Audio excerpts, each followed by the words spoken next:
Hello दोस्तों, एक बार फिर से आप सभी का स्वागत है एजुकेशन बाइट पर। संस्कृत की आज की क्लास में हम धातु देखेंगे, धातु रूप और धातु ये सब क्या होती है, लकार। इससे पहले हम संज्ञा सर्वनाम तक पढ़ चुके हैं। सर्वनाम और संज्ञा के शब्द रूप मैंने आपको करवा दिए थे, उनको बार बार रिवीजन करते रहिए। रोज आप एक शब्द रूप याद करिए अच्छे से और फिर उसका रिवीजन करिए, ठीक है। ऐसे अच्छे से याद हो जाएंगे, क्योंकि उससे आपके 2 से 3 क्वेश्चन आते हैं, इसलिए उसको स्किप बिल्कुल भी मत करना। फर्स्ट सेमेस्टर के लिए बहुत इंपॉर्टेंट है शब्द रूप। और फिर आएंगे हम धातु रूप पे, ठीक है। यहाँ से भी क्वेश्चन आता है और यहाँ से तो फिर आपका सीधे सीधे अनुवाद पूछा जाता है, तो अनुवाद में यही धातु रूप काम आएंगे। अब धातु होती क्या है, तो आपने सुना होगा क्रिया। क्रिया के बारे में सुना है ना, क्रिया शब्द सुना है। तो क्रिया क्या होता है, जो भी कार्य हम कर रहे हैं वही क्रिया होती है। तो जिन शब्द से कार्य करने का या कार्य होने का बोध होता है वो क्रिया कहलाती हैं, ये हम जानते हैं। संस्कृत में क्या है, इन्हीं क्रियाओं को हम क्या बोलते हैं, धातु, ठीक है। संस्कृत में ये जो क्रियाएं होती हैं यही कहलाती हैं धातु। अब होता क्या है कि ये क्रियाएं जैसे पढ़ना हुआ, ठीक है, तो संस्कृत में सीधे पढ़ना नहीं आता। संस्कृत में क्या होता है, इसका मूल शब्द यूज होता है जो है पठ, ठीक है। संस्कृत में इसका मूल शब्द प्रयोग किया जाएगा, तो ये जो पठ है ना, ये पठ ही हमारी धातु कहलाती है, ठीक है। तो यहाँ से निष्कर्ष ये निकला कि जो संस्कृत में क्रिया के जो मूल रूप होते हैं वही क्या कहलाते हैं, धातु कहलाते हैं, ठीक है। समझ गए, क्रियाएं क्या क्या होती है, पढ़ना, लिखना, खाना, रोना, सब क्रियाएं ही तो हैं। और इन क्रियाओं के जो मूल रूप होंगे वो संस्कृत में कहलाएंगे धातु। अब कौन कौन से मूल रूप होते हैं, क्या क्या धातुएं हैं, कैसे कैसे यूज होती हैं, अब हम वो देख लेते हैं। तो देखिए यहाँ पर मैंने कुछ धातु लिखी हैं और उनके मूल रूप लिख दिए हैं, ठीक है। जो उनका मूल रूप होता है या मूल धातु होती है वो, और जैसे उनके रूप चलेंगे वो। देखो होता क्या है, इंग्लिश में आपने देखा होगा टेंस, टेंस सुने हैं ना, और हिंदी में जिन्हें काल कहते हैं, ठीक है। तो यहाँ संस्कृत में क्या है, इंग्लिश में क्या था आपका कि जो वर्ब होती थी ना वो भी चेंज होती है ना। पास्ट टेंस में कुछ और लगती है, प्रेजेंट में कुछ और लगती है, फ्यूचर में कुछ और लगती है, ठीक है। चेंज तो होती है। वैसे ही आपका यहाँ संस्कृत में भी है, ठीक है। पास्ट टेंस में कुछ और लगेगी, फ्यूचर में कुछ और लगेगी, और यहाँ पे प्रेजेंट में भी कुछ और लगेगी, और फिर आपका जो आज्ञा दे रहे हैं हम, ऑर्डर देंगे, वहाँ पे कुछ और लगेगी। तो यहाँ पर क्या है, इसलिए इनके काफ़ी सारे रूप पढ़ने पड़ते हैं हमें। अब रूप वैसे ही पढ़ने पड़ेंगे, एक वचन, द्विवचन, बहुवचन, इसलिए यहाँ पे बहुत सारा जो है ना मैटर पढ़ने के लिए काफ़ी सारा है। तो हम सिर्फ अभी एक एक रूप देख रहे हैं जो है आपका प्रेजेंट टेंस का, ठीक है। अभी हम प्रेजेंट वाला रूप देख रहे हैं, यानी कि इसको वर्तमान काल आप समझिए, ठीक है। तो धातु है आपकी पठ, लेकिन इसको अगर हम यूज़ करेंगे, अगर कहीं भी किसी भी सेंटेंस में ये लगी मिलेगी तो ये पठ लगी हुई नहीं मिलेगी, आपको पठति लगी हुई मिलेगी, ठीक है। वो भी किस में, वर्तमान काल में, ठीक। खाद धातु है, तो खाद जब वर्तमान में कहीं लगी होगी तो वो लगी होगी खादति के रूप में। चल, चल मीन्स होता है चलना, चल लगी होगी चलती। गम, गम धातु होती है और इसका रूप चलता है गच्छति, गच्छता, गच्छन्ति, ठीक है, ऐसे करके। तो इसको याद रखिए, कुछ धातु ऐसी होती हैं कि देखने में कुछ और होती हैं और उनका जो रूप चलता है वो कुछ और चलता है, तो उसमें खासकर गम आती है आपकी। कभी कभी क्वेश्चन ऐसे भी पूछता है कि गच्छति शब्द में कौन सी धातु है, तो वहाँ आपको याद रखना होगा गच्छति शब्द में गच्छ धातु नहीं है। गच्छति शब्द में जो धातु है वो कौन सी है, गम धातु है, ठीक है। पश्यति, तो देखिए पश्यति रूप पश्यति, पश्यता, पश्यन्ति चलेगा, लेकिन धातु क्या है, दृश्य।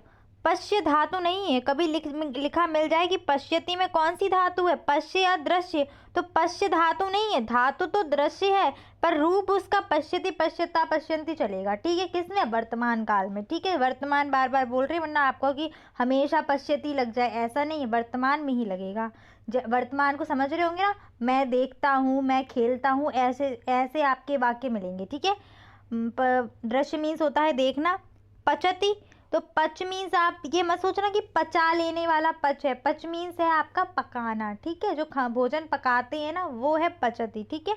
रूप उसका चलता है पचति, पचता, और ये जो धातु होती है इसकी वो पच होती है, ठीक है।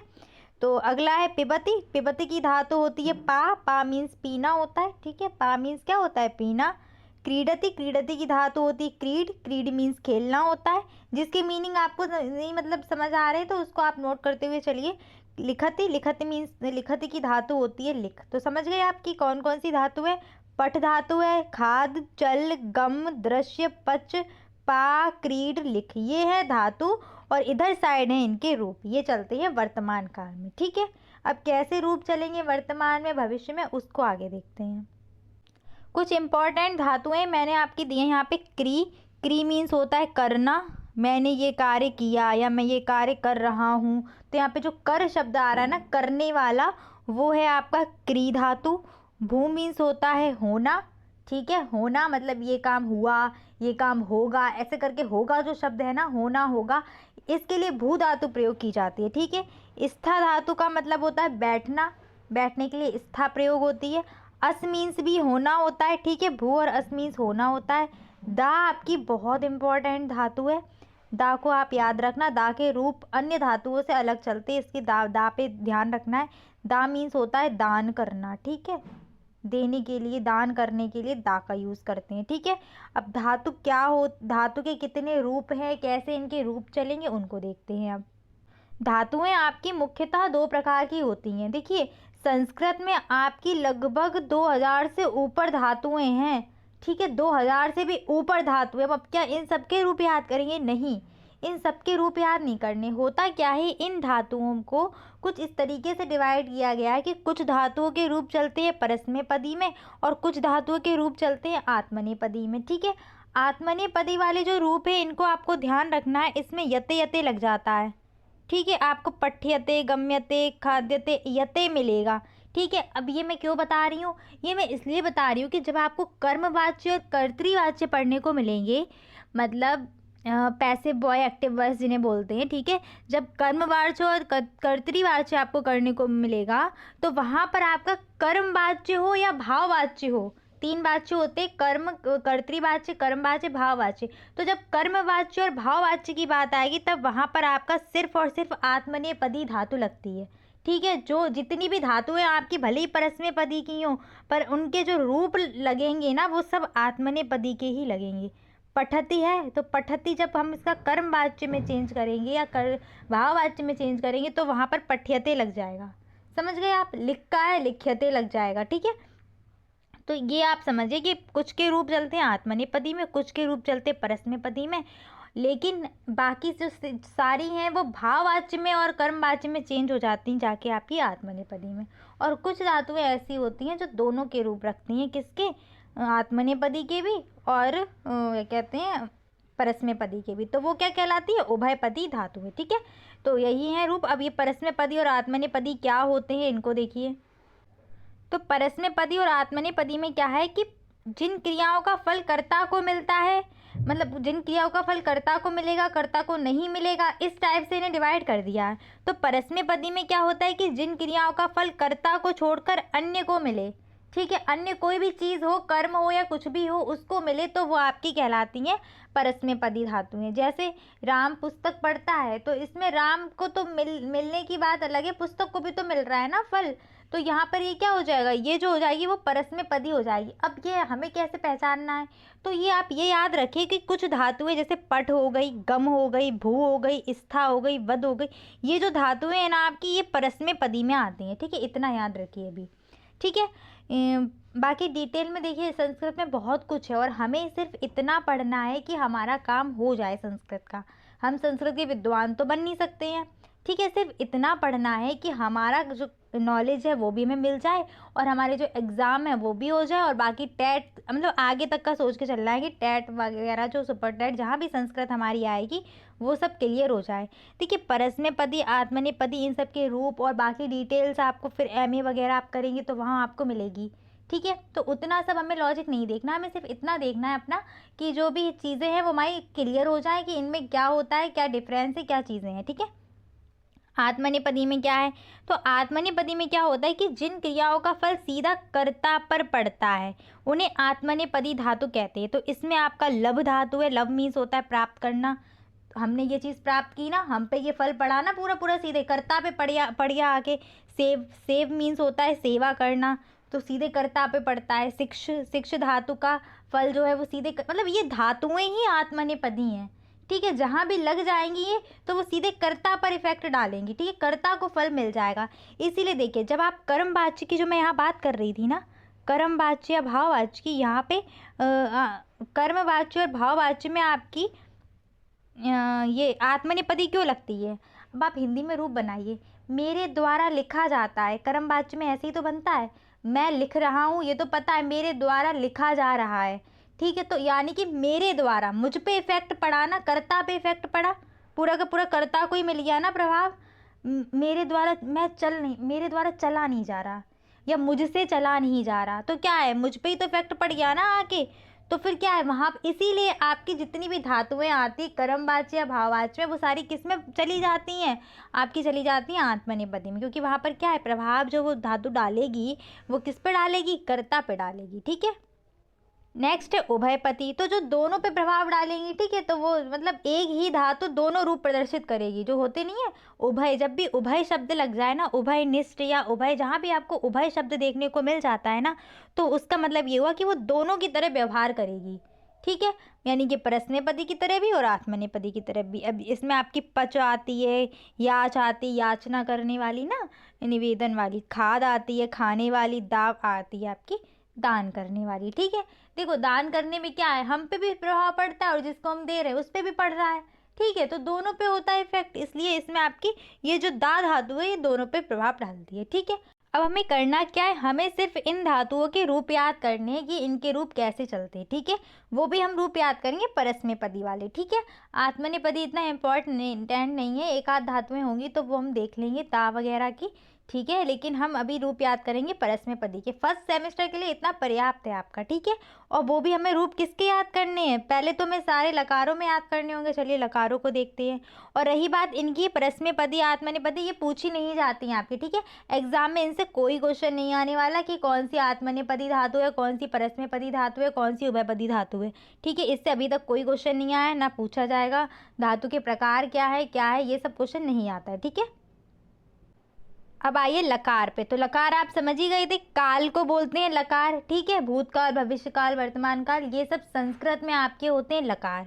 संस्कृत में आपके लकार कितने हैं, 10 लकार हैं। अगर एग्जाम में वो पूछे आपसे कि संस्कृत में कितने लकार होते हैं, तो आपको 10 लकार लिखने हैं, ठीक है। संस्कृत में 10 लकार होते हैं, उनके नाम कौन कौन से वो भी हम देखेंगे। उससे पहले हम वो 5 लकार देख लेते हैं जो हमें पढ़ने हैं और आगे भी हमें पढ़ते हुए जाने, ठीक है। प्राइमरी लेवल तक आपके जब भी टेट का एग्ज़ाम देंगे प्राइमरी तक का आपका, तो आपको ये 5 लकार वहाँ पर आपके मिलेंगे, ठीक है। मैं 6 to 8 वाले की बात नहीं कर रही हूँ, 6 to 8 में आपके आ जाते हैं बाकी के भी 5, लेकिन आपके 1 to 5 वाले में आपके यही वाले आएंगे, ठीक है। तो चलिए इन 5 को अच्छे से देख लीजिए। लट लकार क्या होता है, वर्तमान काल में प्रयोग होगा, ठीक है। लट वाला किस में प्रयोग होगा, वर्तमान में। अब वो डेफिनेशन पूछता है कि लट लकार का प्रयोग किस काल में होता है, तो आप अच्छे से लिखिएगा कि लट लकार का प्रयोग वर्तमान काल में किया जाता है, ठीक है। थोड़े से आपको वर्ड्स बनाने पड़ेंगे और आप वहाँ पे थ्योरी में एग्जाम्पल करके भी लिख सकते हैं। अभी जब मैं आपको रूप बता दूंगी ना, तो आप वहाँ पे वही रूप लिख देना एग्जाम्पल में, सह पठती, यानी कि यहाँ पठती शब्द में क्या है, लट लकार है, ठीक है। ये आप अपनी योग्यता या अपने मन के अकॉर्डिंग कर सकते हैं ताकि आपको अच्छे मार्क्स मिल जाएँ, ठीक है। लुट लकार क्या होता है, भविष्य काल में लुट का यूज़ होता है, ठीक है। लट और लुट अंतर है, ठीक है। लट का यूज़ होगा वर्तमान में, लुट का यूज़ होगा भविष्य काल में। जैसे मैं जाऊंगा, मैं खाऊंगा, मैं खेलूंगा, मैं पढ़ूंगा, ठीक है। तो यहाँ जो पढ़ूंगा, खेलूंगा, ये सब शब्द आ रहे हैं ना, तो ये जो यूज़ इसमें जो विभक्ति या जो भी आपके रूप चलेगा ना, वो लुट वाला चलेगा, ठीक है, भविष्य वाला, ठीक है। लंग लकार आपका होता है भूतकाल के लिए यूज़। भूतकाल आपको समझ में आ रहा होगा, पास्ट यानी कि बीता हुआ कल, मैंने कल पढ़ा था, मैं खेला था, मैं गया था, मैंने खाया था, ठीक है। तो यहाँ पर जो था है ना, ये बता रहा है कि ये भविष्य, भूत में काम हो चुका है, सॉरी भविष्य नहीं, भूत में काम हो चुका है, तो वो आपका भूतकाल है, ये तो समझ आ रहा है। लोट लकार क्या होता है, आज्ञावाचक होता है, यानी कि आज्ञा देने के लिए, तुम काम करो, तुम खेलो, मतलब आज्ञा दे रहे हैं ना, यहाँ पे खेलो, तुम जाओ, पानी पियो, मतलब आज्ञा दे रहे हैं हम, उसको ऑर्डर दे रहे हैं एक तरीके से। तो वहाँ पर किसका यूज़ होगा, आपका लोट लकार का प्रयोग होगा। सीधे सीधे पूछा जाता है कि लोट लकार का प्रयोग किस में होगा, लट का प्रयोग किस में होगा, तो आपको सीधे सीधे दिमाग में तुरंत आना चाहिए कि लट यानी कि वर्तमान, लंग यानी कि भूत, लुट यानी कि भविष्य, लोट यानी कि आज्ञावाचक। नेक्स्ट है विधिलिंग, तो विधिलिंग किस में यूज़ होता है, विधिलिंग होता है आपका चाहिए के अर्थ में। जैसे मुझे पढ़ना चाहिए, मुझे खाना चाहिए, मुझे खेलना चाहिए, मुझे कूदना चाहिए। ठीक है, जो चाहिए चाहिए मिल जाएगा आपको, तो वहाँ पर आपका विधिलिंग वाला यूज़ होगा। ठीक है, तो एक बार मैं आपसे सारे क्वेश्चन पूछ लेती हूँ। लट लकार का यूज़ किस में करते हैं? वर्तमान काल में। लिट लकार का यूज़ किस काल के लिए करते हैं? भविष्य काल के लिए। लंग का यूज़ किसके लिए करते हैं? तो वो भूतकाल के लिए। लोट का यूज़ किसके लिए करते हैं? आज्ञावाचक, यानी कि आज्ञा देने के अर्थ में, जैसे ये काम करो, तुम खेलो, तुम जाओ, तुम खाओ, तुम आओ, ये सब। ठीक है, विधिलिंग का यूज़ किस में करेंगे? चाहिए के अर्थ में, यानी कि तुम्हें पढ़ना चाहिए, तुम्हें खेलना चाहिए, तुम्हें रोज़ विद्यालय जाना चाहिए। ठीक है, चाहिए मिल जाएगा आपको वहाँ पर, तो अब घबराने की ज़रूरत नहीं है। लेकिन यहाँ पर संस्कृत में क्या है, संस्कृत में आप उसको इस तरीके से फाइंड नहीं कर पाएंगे। संस्कृत में आपको रूप जो आपने याद किए होंगे, आप वहाँ से ही मतलब समझ पाएंगे कि कौन सा इसमें लकार है। चलिए, जो मैं आपको संस्कृत में 10 लकार बता रही थी वो कौन से हैं? लट पढ़ा है ना अभी, किसके लिए यूज़ होता है? वर्तमान काल के लिए। लिट किसके लिए यूज़ होता है? भविष्य काल के लिए। ठीक है, लंग किसके लिए यूज़ करते हैं? लंग करते हैं आपका भूतकाल के लिए। फिर आपका लुंग, लिट, लोट किसके लिए? देखिए, जो अभी हमारे सिलेबस में हमने सिर्फ उनका जाना है, बाकी जो है वो बात की बात है, उनका बाद में अध्ययन करेंगे। अभी जो सिलेबस में 5 है ना हमारे, उन 5 को हमें जानना है। ठीक है, लोट किसके लिए था हमारा? आज्ञावाचक के लिए। विधिलिंग किसके लिए था? चाहिए के अर्थ में। ठीक है, लुट और फिर आर्शीलिंग और फिर रिंग। ठीक है, तो ये 10 आपको याद होने चाहिए। किसके लिए? एग्जाम के लिए। जब वो पूछे एग्जाम में कि संस्कृत में कितने लकार होते हैं, तो आप लिखेंगे संस्कृत में 10 लकार होते हैं और ये वाले, और थोड़ा अच्छा सा आपको बताना है तो आप लिख सकते हैं कि सिलेबस में या पाठ्यक्रम में हमारे इतने लकार हैं या हमने इतने लकारों का अध्ययन किया है। इस तरीके से आप वहाँ पे 5 लकार लिख सकते हैं। लेकिन अगर उसने ये बात पूछी है कि संस्कृत में कितने लकार हैं, तो आप वहाँ 5 नहीं लिखेंगे, वहाँ पर आप 10 ही लिखेंगे। ठीक है, तो एक बार फिर से पढ़ लेते हैं। लट, रिट, लंग, लुंग, लिट, लोट, विधिलिंग, लुट, आर्शीलिंग, लिंग। ठीक है, 5-5 करके याद कर लो। वो 5 तो आपको याद हो ही गए हैं, तो अब इन 5 को ऐसे याद कर लो। लुंग, लिट, लुंग, लिट, लुट, आर्शीलिंग, लिंग। ठीक है, ऐसे करके इनको याद कर लीजिए। ठीक है, अब हम देखते हैं रूप। हम 5 लकारों के लट, रिंग, इन सब लट, रिट, लंग, लोट, विधिलिंग। ठीक है, इन 5 लकारों के रूप हम पठ धातु में याद करेंगे। ठीक है, देखिए बहुत से लोग क्या करते हैं, ऐसे याद करवाते, ती, ता, अंति, सी, था, मी, वा, मा। तो ऐसे में क्या होता है कि हम कंफ्यूज हो जाते हैं मात्राओं में। ठीक है, हमसे गलती हो जाती है। हम इतने पढ़े लिखे तो है नहीं कि भैया एकदम से संस्कृत की वो लगा दी एकदम पीछे का प्रत्यय वगैरह, तो हमसे मतलब इतनी गलती हो जाती है मात्रा की। तो इसलिए हम क्या करेंगे कि हम उसको सीधे एक जो पठ धातु है इसका रूप याद कर लेंगे। ठीक है, और आराम से हम दूसरी धातु में फिक्स कर देंगे। कैसे? देखिए, पठति, पठता, पठन्ति, पठसी, पठथा, पठत, पठामि, पठावह, पठामा। ठीक है, देखिए ये पुरुष है आपका, प्रथम पुरुष, मध्यम पुरुष, उत्तम पुरुष। ये एक वचन है, ये द्विवचन है और ये बहुवचन है। ठीक है, ये आपको ध्यान रखने होंगे, क्योंकि जब मैं बहुवचन, जैसे बालक पढ़ता है तो बालक के साथ, बालक एक बालक पढ़ रहा है ना, तो यानी कि उसके साथ ये वाला आएगा। 2 बालक पढ़ते हैं तो फिर ये वाला आएगा। 3 बालक या बहुत सारे बालक पढ़ते हैं तो वो क्या आ जाएगा? पठंती उसके साथ आएगा। ठीक है, तुम पढ़ते हो तो फिर ये वाला चलेगा उसके संग, क्योंकि तुम किसका है? मध्यम पुरुष का है। ठीक है, तो ऐसे इनको यूज़ किए जाते हैं। तुम दोनों पढ़ते हो, तुम दोनों यानी कि द्विवचन में आएगा। कौन सा वाला? ये वाला, मध्यम पुरुष के साथ। ठीक है, तुम सब पढ़ते हो तो वहाँ पर क्या आएगा? पठत आएगा। मैं पढ़ता हूँ तो यहाँ पर ये वाला आएगा। हम दोनों पढ़ते हैं तो 2 के लिए क्या? ये वाला आएगा पढ़ने के लिए। ठीक है, और हम सब पढ़ते हैं तो क्या आएगा? पठामा आएगा। इस तरीके से इनका हम यूज़ करेंगे, वो हम अनुवाद में सीखेंगे। ठीक है, लेकिन फिर भी अभी हम यहाँ से अपना धीरे धीरे बेस बनाते हुए चलेंगे। तो चलिए फिर से देखते हैं, इसको अच्छे से याद करिए। लट लकार का पठति, पठता, पठन्ति, पठसी, पठता, पठत, पठामि, पठावा, पठामा। अब मैं आपको एक दूसरी धातु के बताती हूँ इसी के साथ। गच्छति के देख लीजिए। ठीक है, गच्छ धातु थी गम। ठीक है, धातु गम है, लेकिन रूप कैसे चलेगा? गच्छति, गच्छता, गच्छन्ति, गच्छसि, गच्छता, गच्छत, गच्छामि, गच्छावह, गच्छामा। क्या करना है हमें? कुछ नहीं करना है, बस पीछे वाला जोड़ना है। लिख में तो लिखति हो जाएगा, लिखता, लिखन्ति, लिखसि, लिखता, लिखत, लिखामि, लिखावह, लिखामा। इस तरीके से रूप चलेंगे। ठीक है, आपका चाहे अब अच्छा भू धातु का भी, चलिए भू धातु का भी देख लीजिए। भवति, भवता, भवन्ति, भवसि, भवता, भवत, भवामि, भवामा, भवामा। ठीक है, ऐसे करके याद करेंगे। आप लोग घबराइए मत, बाकी के जो हैं इनके भू धातु लिख धातु के मैं एक बार सबके करवा दूंगी, ठीक है, घबराने की ज़रूरत नहीं है। तो चलिए स्टार्ट करते हैं अब इसके लिट लकार के। लिट में क्या होता है आपका, देखिए उसमें क्या था, तीता था ना, चल रहा था यहाँ पे स्यति, ये चलने लगेगा, ठीक है। पठिष्यति पठिष्यता पठिष्यन्ति पठिष्यसि पठिष्यता पठिष्यत पठिष्यामि पठिष्यावा पठिष्यामा, ठीक है। बार बार इनको बोलिए और बार बार लिख के देखिए। पठिष्यति पठिष्यता पठिष्यन्ति पठिष्यसि पठिष्यता पठिष्यत पठिष्यामि पठिष्यावः पठिष्यामः। भूगे कैसे चलेंगे, भविष्यति भविष्यतः भविष्यन्ति भविष्यसि भविष्यतः भविष्यत भविष्यामि भविष्यावः भविष्यामः। देखिए आपका जो अनुवाद में है ना वो सिर्फ लट का आता है प्रयोग करना और लंग का आता है, ठीक है। लट और लिंग लंग का प्रयोग करने को आता है, लेकिन धातु रूप में वो क्या होता है, पांचों में से कोई भी लकार लिखने को दे देता है, ठीक है। 2016 में आपका भू धातु का किसका आया था, लुट का लिखने को। इसलिए मैं आपको ये राय दूंगी कि आप पठ धातु के पांचों लकारों के याद कर लीजिए, जिसका आता है उसका बना लीजिए, ठीक है। अब आते हैं लंग लकार। लंग लकार किसके लिए यूज होता था, भूतकाल के लिए, ठीक है। इनके सामने आप हिंदी लिख लेना, जब आप अपनी नोटबुक के नोट करें ना तो इनके सामने हिंदी लिख लेना कि जो लंग लकार है वो किसके लिए यूज होता है, भूतकाल के लिए, ठीक है। तो इसके रूप देखिए, अपठत अपठताम अपठन अपठा अपठतम अपठत अपठम अपठाव अपठाम, ठीक है। सब जगह तो आपकी हलंत मिल रही है, यहाँ भी हलंत, यहाँ भी हलंत, यहाँ भी और यहाँ भी, ठीक है। बस मध्यम के पहले में विसर्ग आनी है और बहुवचन में क्या आना है, बहुवचन में आपका हलंत नहीं आएगी। क्यों, क्योंकि पहले ही हलंत हम लगा चुके हैं। इस तरीके से ट्रिक से थोड़ा सा याद कर लेना आप लोग, ठीक है। जैसे भी आपको याद हो, लिख लिख के याद हो जाए तो लिख लिख के याद कर लेना, जैसे भी इजी लगे। फिर से देखते हैं इसको। अब इसी में हम देख लेते हैं लिख धातु के। तो अलिखत अलिखताम अलिखन अलिखा अलिखतम अलिखत अलिखम अलिखाव अलिखाम, ठीक है। अगर आपने एक चीज़ नोटिस की हो तो क्या है, लंग लकार में क्या होता है आपका, पहले तो आ जुड़ जाता है सभी में, ठीक है।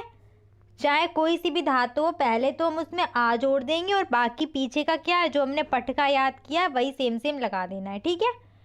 जो भी इसका पटका होगा ना, इसीलिए बोल रहे हैं हम कि पटका आप लोग याद कर लीजिए अच्छे से, फिर जो भी आपको धातु आती है वो आप उसका लगा देंगे, ठीक। नेक्स्ट है लोट लकार। तो लोट लकार समझ में आया आपको, वही आज्ञावाचक वाला, ठीक है। ये ध्यान बहुत जाना चाहिए तुरंत। लोट लकार यानी कि आज्ञावाचक या आज्ञा अर्थक कुछ भी हो जाए, ठीक है। तो यहाँ पे देखिए इसका कैसे चलेगा, इसमें पठतु पठताम पठन्तु। अब आप कैसे पहचानेंगे, ठीक है। आपको पठतु मिल गया शब्द, आप पहचान जाएंगे, ठीक है। अगर मैंने पठानी शब्द लिख दिया तो आपको समझ में आना चाहिए कि पठानी यानी कौन सी लकार में वाक्य दिया गया है आपको, लोट लकार में, ठीक है। अपठत यानी कि या अपठत अलिखत अक्रीडत कुछ भी मिल जाए, अगर आ लगा हुआ है उसमें पहले तो क्या हो जाएगा आपका, वो किसका वाक्य हो जाएगा आपका, तो वो वाक्य आपका हो जाएगा लंग लकार का, ठीक है। अब यहाँ पर एक चीज़ और समझ लीजिए, आगच्छति एक शब्द होता है, ठीक है, आगच्छति, ठीक है। तो आगच्छति शब्द होता है आना, यहाँ पे आ से मत चले जाना उसमें, ठीक है, कि ये लंग लकार का वाक्य है। तो चलिए अब देखिए, पठतु पठताम पठन्तु पठ पठतम पठत पठानि पठाव पठा, ठीक है। फिर से देखिए, पठतु पठताम पठन्तु पठ पठतम पठत पठानि पठाव पठाम। लिखतु लिखताम लिखन्तु लिख लिखतम लिखत लिखानि लिखाव लिखाम, ठीक है। लिख धातु का आया था। फिर से देखिए लिख के, लिखतु लिखताम लिखन्तु लिख लिखतम लिखत लिखानि लिखाव लिखा, ठीक है। भव का होगा तो वो भी ऐसे ही, भवतु भवताम भवन्तु भव भवतम भवत भवानी भवाव भवाम। कुछ अलग होते हैं रूप, जैसे क्री धातु होगा वो बिल्कुल ही अलग चलेगा आपका, ठीक है। करोति कुर्ता कुर्वन्ति, तो वो मैं आपको नेक्स्ट क्लास में सारी जो मतलब इम्पोर्टेंट धातुएं आपकी जिनसे वाक्य बनाने को आता है, तो वो धातुएं यहाँ मतलब लिखूंगी एक साइड, और आपके लंग लकार के और लोट लकार का प्रयोग है ना, तो इसलिए लंग और लोट के लंग और लट का है, तो लंग और लट के मैं आपके जितनी भी इम्पोर्टेंट धातुएं हैं उनके एक साथ करवा दूंगी, ठीक है। बस एक बार दिमाग में अगर वो आ जाएंगे तो फिर आपको ये बनाने में दिक्कत नहीं होगी, आप आराम से बना लेंगे। नेक्स्ट है विधिलिंग का। तो विधिलिंग से समझ आया कौन सी, चाहिए के अर्थ वाली, ठीक है। तो चलिए इसका देखते हैं। पठेत पठेताम पठेयु पठे पठेतम पठेत पठेयम पठेव पठेम, ठीक है। फिर से देखिए, पठेत पठेतम पठेत पठेत पठेताम पठेयु, पठे पठेतम पठेत, पठेयम पठेव पठेम। ठीक है, एक बार फिर से देखिए, पठेत पठेताम पठेयु, पठे पठेतम पठेत, पठेयम पठेव पठेम। आपने यहाँ पे एक चीज़ देखना, यहाँ पे जो विसर्ग है ये कंफ्यूज करती है। तो विसर्ग आपकी किस में, विधिलिंग में होती है विसर्ग, और आपकी उसमें लंग में भी होती है। ठीक है, लोट में नहीं होती। लोट में सिर्फ आपका पठ होता है। ठीक है, तो इसको यहाँ पे याद रखना। ठीक है, अब लिख के बनाने हैं तो लिखेत लिखेताम लिखेयु, लिखे लिखेतम लिखेत, लिखेयम लिखेव लिखेम। ठीक है, इन दोनों को थोड़ा अच्छे से ध्यान रखना। ठीक है, यहाँ वाले में हलंत आती है एक वचन वाले में, और बहुवचन जो मध्यम का होता है इसमें हलंत नहीं आती है। ठीक है, तो इनको आप अच्छे से रिवाइज करिए, बार बार पढ़िए। ठीक है, लिख लिख के देखिए। मैं तो यही कहूँगी कि ये 5 ही तो है, ज़्यादा नहीं है, और 5 में भी कितनी है, 3-3 लाइनें आपकी, छोटे छोटे वर्ड हैं, आराम आराम से जल्दी जल्दी जल्दी लिख के देखिए अपना हलंत विसर्ग लगा लगा के।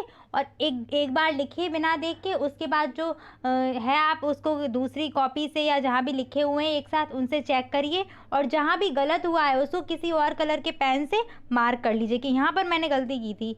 ठीक है, फिर एक बार फिर अगली बार फिर से लिखिए, उस गलती को अपनी सुधारिए। ठीक है, इस तरीके से बार बार इनको लिख लिख के देखिए, तो आपकी ये अच्छे से तैयार हो जाएंगे।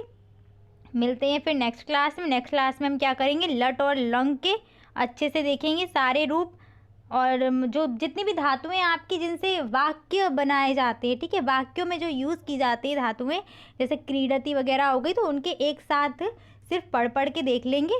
तो ये है कि हमारा मतलब जितने भी डाउट्स होंगे वो क्लियर हो जाएंगे। उसके बाद फिर हम आ जाएंगे अनुवाद पे। ठीक है, फिर हम अनुवाद करना बहुत आसान रहेगा अगर आपने इतने सारे रूप और ये सब याद कर लिए। ठीक है, और देखिए रामबाला क्या है, आप रामबाला याद कर लीजिए, उसमें शब्द रूप में रामबाला अच्छे से याद कर लिया। ठीक है, और इसके बाद आप इसको याद रखना, सहा तऊ ते वाला।